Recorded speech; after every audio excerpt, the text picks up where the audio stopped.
I'm Alpha Trivette, and here's my 5-minute window on the world as I start the clock for you right now, saying thanks for listening and watching wherever you may be, anywhere around the globe. It is deeply appreciated. Got a lot to talk about today, and I'll get to that in a second. I want to say thanks to some people, though, to Lynn Carter, an old Little League buddy of mine who's been sending my video around to friends of his. Thank you. That is deeply appreciated. To Kenny Powers up in Virginia, who's been doing the same thing. To Tony for a great discussion about the Great Depression and the parallels today. He and I disagree on some things, but it's great to have those discussions. And to Art, who sent me a message via YouTube saying, great video, but you're too close to the camera. Yeah, thanks for that. And we need to see more of your cozy plays. Now, I'm assuming, Art, that that's not some sort of code word for my naughty bits, so I assume you meant, the room behind me. It is my basement, and it is kind of nice, actually, and I'll tell you more about it sometime later, including about Dedrick the Entertainer back there in the corner. All right, let's do the brain stretcher question. On average, it takes a woman 20 minutes to do this. It takes a man 6 minutes. What is it?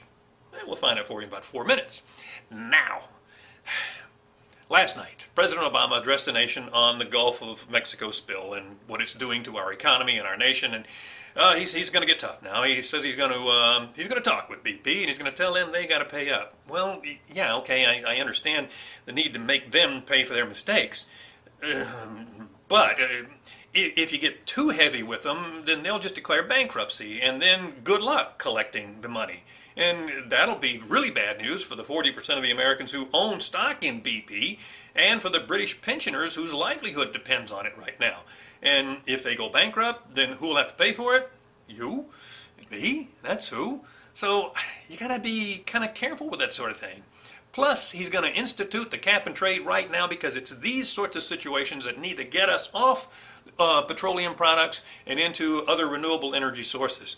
Wow, that's kind of a switch now. It was because of global warming that we had to get on this thing immediately. Now, let's talk about what this is going to do.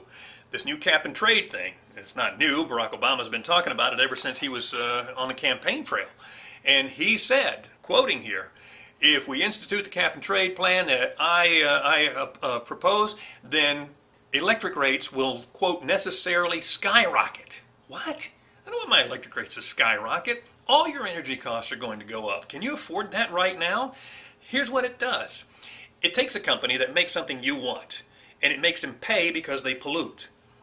And how they pay is by buying carbon credits from a company set up in some third world country that's owned by companies like GE and run by people like Al Gore and Tony Blair.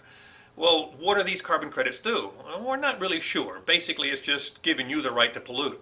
Will it cut my pollution? No, it'll just allow you to go ahead and pollute while you make the things these people buy. Well, I'm going to have to charge more for these things, right? Yeah, absolutely. So these people are going to have to pay more to get what they want. Wait a minute, that's going to drive the cost of everything pretty much up and be a real burden on our economy, isn't it? Doesn't matter, we're going to clean up the air. Well, we're not, because, okay, you see where I'm going with this? Now it turns out that BP was one of the founding members of the cap and trade lobby. In other words, they were one of the companies that are pushing for this, including GE, whose CEO is one of Barack Obama's main advisors. Well, wait a minute. If global warming is not the big issue anymore, because it's not. I mean, for a couple of reasons. You ever heard of the Bilderbergers?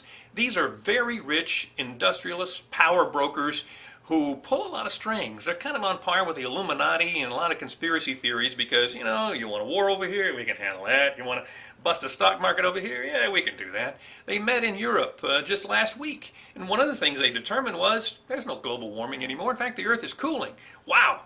It's a shock to Al Gore, who's been warming up a few globes of his own, and they belong to Larry David's ex-wife. She was the co-producer of The Inconvenient Truth, and The Inconvenient Truth is here. He's actually been having an affair, according to reports in newspapers and tabloids. But the point is now, they had to come up with another excuse, because if it's not global warming, what are we going to have to use as an excuse to push through cap and trade that's going to cost you money and send your money over to third world countries? I know. We will create a disaster of biblical proportions. We'll let loose oil in the Gulf of Mexico and not stop it.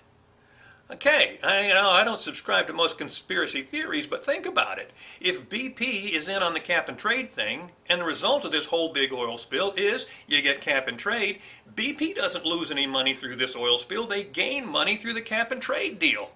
selling carbon credits, which we don't even know what they are.